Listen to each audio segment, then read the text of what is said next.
Hello అందరికీ welcome back to my channel. నేను మీ ప్రశాంతి. అందరూ బాగుండాలి, అందులో నేనుండాలి. ఈరోజైతే ఈ వీడియోలో మీకు ఎంతో రుచికరమైన అలాగే క్రిస్పీగా ఉండే టేస్టీగా ఉండే పాలక్ పకోడీని అయితే మీతో షేర్ చేయబోతున్నాను ఫ్రెండ్స్. ఈ స్నాక్ రెసిపీని మనము ఈవినింగ్ టైంలో అయితే చేసి పెట్టామంటే పిల్లలు చాలా ఇష్టంగా తినేస్తారు ఫ్రెండ్స్. చూసారు కదా, పైన అంతా క్రిస్పీగా, లోపలంతా సాఫ్ట్గా వేడిగా చాలా టేస్టీగా ఉంటాయి ఫ్రెండ్స్. ఇవైతే చాలా సింపుల్ అండ్ ఈజీగా కూడా మనం ఇంట్లో ప్రిపేర్ చేసుకోవచ్చు. మనకు ఓన్లీ పాలకూర అలాగే ఆలుగడ్డలు ఉన్నాయంటే చక్కగా దీన్ని అయితే ప్రిపేర్ చేసుకోవచ్చు. ఇంకా ఆలస్యం చేయకుండా దీన్ని ఎలా ప్రిపేర్ చేసుకుందామో ఒకసారి వీడియోలోకి వెళ్ళి చూసేద్దాం ఫ్రెండ్స్. ఇక్కడైతే నేను ఒక కట్ట వరకు పాలకూరని అయితే తీసుకొని దీన్ని బాగా నీట్గా వాటర్లో అయితే వాష్ చేసి ఈ విధంగా సన్నగా అయితే తరిగి అయితే ఉంచుకున్నాను. ఇప్పుడు ఒక మీడియం సైజు ఉల్లిపాయలను అయితే ఈ విధంగా సన్నగా తరిగి వాటిని కూడా ఒక బౌల్లో పక్కనైతే ఉంచుకున్నాను ఫ్రెండ్స్. ఇప్పుడు నెక్స్ట్ వచ్చేసి ఆలుగడ్డల్ని ఒక పెద్ద సైజు కానీ మీడియం సైజు కానీ ఏ ఉంటే అవి ఆలుగడ్డలు తీసుకొని వాటిపైన తొక్కునైతే తీసేసి వాటిని కూడా తురుము పెట్టి ఈ విధంగా వాటర్లో అయితే వాష్ చేసి ఉంచుకోవాలి. దీన్ని మొత్తం తర్వాత ఇట్లా మొత్తం అంతా వాటర్ అంతా రిమూవ్ చేసి మనము ఈ పాలకూర దాంట్లో అయితే కలిపేసి అయితే పకోడీ అయితే చేస్తాము. ఇప్పుడు ఇందులోకి మనం వేసే ఈ మసాలా ఉంది కదా, ఇదే అండి మెయిన్. ఇప్పుడు ఇందులోకి మనము 2 టేబుల్ స్పూన్ల వరకు ధనియాలు అలాగే 1 టేబుల్ స్పూన్ వరకు జీరాని అదేవిధంగా కారం ఎంత తింటే అంత పచ్చిమిర్చిని అయితే తీసుకోవచ్చు. వాటన్నిటినీ కూడా ఈ విధంగా కచ్చా పచ్చగా దంచుకోవాలి. మీరు కావాలంటే పచ్చిమిర్చిని కట్ చేసి కూడా వేసుకోవచ్చు. మీరు ఇంకా ఇక్కడ అల్లం ముక్కలు అలాగే వెల్లుల్లి ముక్కల్ని కూడా కలుపుకున్నారంటే ఇంకా చాలా టేస్టీగా ఉంటాయి ఫ్రెండ్స్. కానీ నేను పిల్లలు తినడానికి ఇబ్బంది పడతారని వాటిని అయితే స్కిప్ చేసుకున్నాను, వేసుకోవడం లేదు. మీరైతే తప్పనిసరిగా వేసుకోండి. ఇప్పుడైతే మనము తురిమి ఉంచుకున్న ఆలుగడ్డలను అయితే ఈ విధంగా వాటర్ అంతా ఏమీ లేకుండా చక్కగా పిండేసి ముందుగా తురిమి ఉంచుకున్న పాలకూరలో అయితే కన్నా ఈ ఆలునంతటిని కూడా వేసేసుకుందాం. చాలా ఈజీ అండ్ టేస్టీ రెసిపీ అండి. మనం చాలా చక్కగా ఇంట్లో అయితే చేసి పిల్లలకు పెట్టచ్చు. చాలా ఇష్టంగా అయితే తినేస్తారు. చాలా టేస్టీగా కూడా ఉంటాయి. ఇప్పుడు ఇందులోనే మనము తురిమి ఉంచుకున్న ఉల్లిపాయలను కూడా ఇందులో అయితే వేసేద్దాము. ఒకసారి వీటన్నిటిని కొంచెం ఆ విధంగా కలుపుకోవాలి.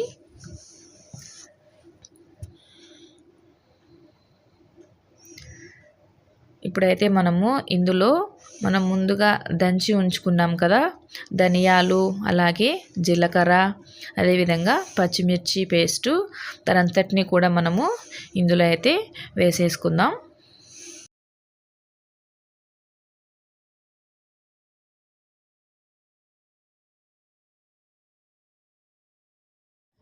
నెక్స్ట్ అయితే మనము ఇక్కడ శనగపిండిని అయితే కలుపుకోవాలి. ఈ శనగపిండితో పాటు మనము బియ్యం పిండిని కూడా తీసుకున్నామంటే పకోడీలు అనేది చాలా క్రిస్పీగా వస్తాయి, ఇంకా క్రిస్పీగా వస్తాయి. ఇక్కడే మనము సాల్ట్ని కూడా అయితే యాడ్ చేసేసుకోవాలి రుచికి సరిపడా. మనం ఇక్కడ ఎక్స్ట్రా వాటర్ని అయితే యాడ్ చేయకూడదు, ఎందుకంటే ఆల్రెడీ మనకు పాలకూరలో అలాగే ఆలులో కూడా వాటర్ కంటెంట్ అనేది ఉంటుంది కాబట్టి సరిపోతుంది. మనం ఇక్కడైతే ఆ వాటర్ని చూసుకుంటూ మనకు ఈ విధంగా పిండి అనేది చేతికి ఉంటలాగా వచ్చేంత వరకు కూడా మనము పిండిని అనేది శనగపిండిని అయితే వేసుకుంటూ ఈ విధంగా అయితే కలుపుకోవాలి. చూసారు కదా, ఈ వీడియోలో చూపించిన విధంగా ఈ విధంగా చేతికి ఉంటలాగా వచ్చేంత వరకు కూడా మనము శనగపిండిని అయితే కలుపుతూ పకోడా పిండిని అయితే మనము సిద్ధమైతే చేసుకోవాలి ఫ్రెండ్స్. ఈ విధంగా మనము తయారు చేసుకున్న ఈ పిండిని అయితే కొంచెంగా చేతిలోకి అయితే తీసుకొని ఈ విధంగా చేతిలో కొంచెం ఈ విధంగా దాన్ని ప్రెస్ చేసి కాగుతున్న ఆయిల్లో అయితే వేసుకోవాలి. వీటిని అయితే మీడియం ఫ్లేమ్లో అయితే మనము వీటిని వేయించుకోవాలి. అప్పుడే పచ్చిగా లేకుండా చాలా చక్కగా అయితే పకోడీ అయితే తయారవుతుంది. ఈ రెసిపీని అయితే మనము ఎప్పుడైనా ఈవినింగ్ టైంలో పిల్లలు స్కూల్ నుంచి ఇంటికి రాగానే వాళ్ళకి ఏదైనా పెట్టాలనుకున్నప్పుడు ఈ రెసిపీని అయితే మనం ట్రై చేయొచ్చు. అదేవిధంగా రిలేటివ్స్ వచ్చినప్పుడు కూడా చాలా ఈజీగా అండ్ ఫాస్ట్గా అయితే మనం ఈ రెసిపీని ప్రిపేర్ చేసుకోవచ్చు.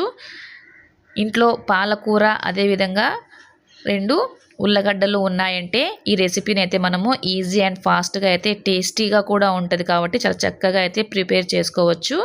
చూసారు కదా ఫ్రెండ్స్, ఈ పకోడీలు అయితే ఈ విధంగా గోల్డెన్ కలర్లో వచ్చే వరకు మనము ఫ్లేమ్ని మీడియం ఫ్లేమ్లో పెట్టి మనమైతే వీటిని ఈ విధంగా అయితే డీప్ ఫ్రై అయితే చేసుకోవాలి. చూసారు కదా ఎంత చక్కగా అయితే వచ్చేసాయి. ఇప్పుడు మనము మిగతా పిండినంతటినీ కూడా ఈ విధంగా చేత్తోనే ఈ విధంగా చిన్న చిన్నగా ప్రెస్ చేస్తూ ఆయిల్లో అయితే వీటిని డీప్ ఫ్రై చేసి పకోడీలను అయితే మనము తయారైతే చేసుకోవచ్చు. చూసారు కదా ఎంత చక్కగా ఉన్నాయో చూడటానికి, అలాగే తినడానికి కూడా చాలా టేస్టీగా ఉంటాయి. అలాగే ఎంత క్రిస్పీగా పైనుంచి అలాగే లోపల నుంచి సాఫ్ట్గా ఉన్నాయి. అదేవిధంగా చాలా కలర్ఫుల్గా కూడా ఉన్నాయి. కలర్ఫుల్ మాత్రమే కాదు, రుచికి కూడా చాలా అంటే చాలా బాగుంటాయి. పిల్లలు అయితే చాలా ఇష్టంగా తినేస్తారు. మనం వారానికి ఒకసారి కానీ అప్పుడప్పుడు ఇలా ట్రై చేసుకొని తిన్నామంటే చాలా టేస్టీగా ఉంటాయి. వీటినైతే టొమాటో కెచప్తో పాటు అయితే డిప్ చేసుకొని తింటే చాలా టేస్టీగా ఉంటాయి. ఆ పిల్లలు అయితే టొమాటో సాస్తో అయితే ఇష్టపడతారు. మనమైతే వీటి కోసమని చిల్లీలను అయితే మనము ఆయిల్లో ఫ్రై చేసి ఉంచుకొని ఇవి తింటున్నప్పుడు అలాగా చిల్లీని కూడా కొరుక్కొని తింటుంటే చాలా అంటే చాలా టేస్టీగా ఉంటుంది ఫ్రెండ్స్. మీరు తప్పకుండా ట్రై చేయండి. ఇవి తిన్నాక మా అబ్బాయి రియాక్షన్ చూద్దాం ఎలా ఉంటుందో. చూసారు కదా ఫ్రెండ్స్, ఈ వీడియో కనుక మీకు నచ్చినట్లయితే లైక్ చేయండి. అదేవిధంగా ఈ వీడియోని షేర్ చేయండి. ఛానల్ అయితే సబ్స్క్రైబ్ చేసుకోండి. మరొక వీడియోలో మళ్ళీ కలుసుకుందాం. Bye bye.